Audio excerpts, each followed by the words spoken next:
শারদীয় দুর্গাপূজার মহাসপ্তমী আজ সকালে নবপত্রিকা স্নান করিয়ে শুরু হয় সপ্তমীর পূজা।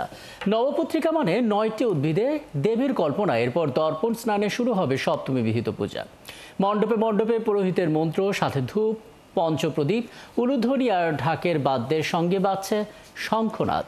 সব বয়সী বাঙালি হিন্দু ধর্মাবলম্বী মানুষের হৃদয়ে উদযাপনের আনন্দ। তিথি অনুযায়ী শুরু হয় এই মহাসপ্তমীর আনুষ্ঠানিকতা। কলাগাছ সহ কয়েকটি 9টি সপত্র সমূল উদ্ভিদকে স্নান করিয়ে নববধূর মতো নতুন শাড়ি এবং সিঁদুর পরিয়ে দেবীকে কল্পনা করা হয় 9টি রূপে। আর এরই মধ্য দিয়ে প্রকৃতির সঙ্গে দেবীর এক চিরন্তন সম্পর্ক স্থাপন হয়। দেবীর পাশে নবপত্রিকা ঘট প্রতিস্থাপন করার পর শুরু হয় মহাসপ্তমীর পূজা। প্রথমে ত্রিনয়ন, তারপর বামচক্ষু এবং শেষে ডান চক্ষু আঁকা হবে মন্ত্র উচ্চারণের মাধ্যমে এবং এরই মধ্য দিয়ে প্রাণ প্রতিষ্ঠা হবে দেবী দুর্গার মাঝে। পূজা শেষে দেবীকে অঞ্জলি দেবেন ভক্তরা। মায়ের কাছে প্রার্থনা করব যে মা বাবা, প্রতিটা মানুষের মা বাবা যাতে সবাই সুস্থ থাকে, প্রতিটা মানুষ যেন শান্তিতে থাকতে পারে। আমার পরিবারকে ভালো রাখুক, সুস্থ রাখুক, দেশের ভালো হোক, সবার ভালো হোক। মায়ের কাছে প্রার্থনা থাকবে যে প্রতি বছর সমৃদ্ধি, শান্তি, এগুলি পারিবারিক সমৃদ্ধি যেন আসে, পাশাপাশি দেশের যেন মঙ্গল হয়। শারদীয় দুর্গা উৎসবের খবর রাখছেন আমাদের সহকর্মীরা। এ পর্যায়ে উত্তরা সার্বজনীন পূজা মণ্ডপে যেতে চাই, সেখান থেকে যোগ দিচ্ছেন সহকর্মী পার্থ সঞ্জয়। পার্থ, সকাল থেকে আপনার মাধ্যমে আমরা ক্ষণে ক্ষণে আয়োজনের নানান দিক জানতে পাচ্ছি এবং যারা আসলে ভক্তরা এসেছেন তাদের কথাও শুনতে পাচ্ছি। ঠিক এই মুহূর্তে কি আনুষ্ঠানিকতা চলছে একটু জানাবেন, এবং সার্বিকভাবে আসলে যারা এসেছেন ভক্তরা তারাই বা কি ধরনের প্রতিক্রিয়া জানাচ্ছেন? রাকিব, আমরা রয়েছি উত্তরা সার্বজনীন মন্দিরে মহাসপ্তমী পূজার সকালে, এবং এই মুহূর্তে আসলে স্তোত্র বাক্য এবং চণ্ডী পাঠে মুখর মণ্ডপ।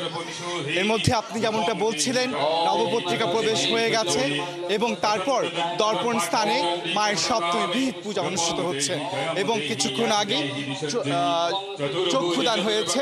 মায়ের চক্ষুদান পর্ব শেষে আসলে মণ্ডপে পূজা হচ্ছে সপ্তমী বিহিত পূজা, এবং এই সপ্তমী বিহিত পূজা শেষেই অনুষ্ঠিত হবে অঞ্জলি এবং মায়ের পায়ে ভক্তেরা অঞ্জলি দেবেন এবং তারপর বিকেলটা থাকবে দেবী দর্শনের জন্য। সন্ধ্যায় হবে আরতি প্রতিযোগিতা এবং সেই মুখরতার কথা জানবো। আমাদের সঙ্গে আছেন উত্তরা সার্বজনীন মন্দিরের সভাপতি, এই পূজা কমিটির সভাপতি নৃপেন্দ্রনাথ শিকদার। নৃপেন্দ্রনাথ শিকদার, আপনাকে মহাসপ্তমীর শুভেচ্ছা।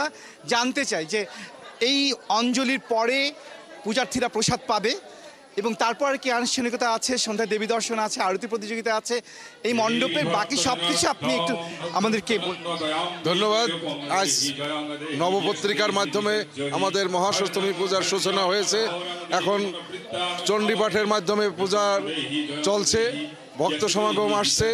এই চণ্ডীপাঠ শেষ হলে পূজার পরপরই ভক্তদের অঞ্জলি প্রদান হবে। অঞ্জলি প্রদানের পরে আমাদের প্রসাদ বিতরণ হবে। প্রসাদ বিতরণের পরে বিকাল থেকে আবার আমাদের সাংস্কৃতিক অনুষ্ঠান আছে। সন্ধ্যায় আরতি প্রতিযোগিতা হবে। কত প্রসাদ আপনারা বিতরণ করছেন এই কয়দিনে? এই কয়দিনে আমাদের প্রায় 15 থেকে 20,000 প্যাকেট প্রসাদ বিতরণ করা হবে। আর পূজার যে আইন শৃঙ্খলা পরিস্থিতি, নিরাপত্তা, সেটির কি ব্যবস্থা আছে? আইন শৃঙ্খলা পরিস্থিতি যথেষ্ট ভালো। এখানে নিরাপত্তার কোনো ঘাটতি নাই। এখানে আনসার, পুলিশ, বিডিআর, র্যাব, সেনাবাহিনী নিয়মিত টহল দিচ্ছে এবং তারা নিয়মিত আমাদের খোঁজখবর রাখছে আমাদের কোনো অসুবিধা হচ্ছে কিনা। অনেক ধন্যবাদ। বলছিলেন যে উত্তরার এই সার্বজনীন মন্দিরের যে সার্বিক আয়োজন সপ্তমী পূজা ঘিরে এবং পুরো শারদোৎসব ঘিরে তার আদ্যপান্ত। নিশ্চয়ই পরবর্তীতে আবারও যুক্ত হব পরবর্তী সংবাদ সংযোগে। অনেক ধন্যবাদ পার্থ সঞ্জয় সহকর্মী আমাদের সঙ্গে যুক্ত হয়েছিলেন এবং তিনি উত্তরা সার্বজনীন পূজা মণ্ডপ থেকে আমাদেরকে সপ্তমীর খবর জানাচ্ছিলেন।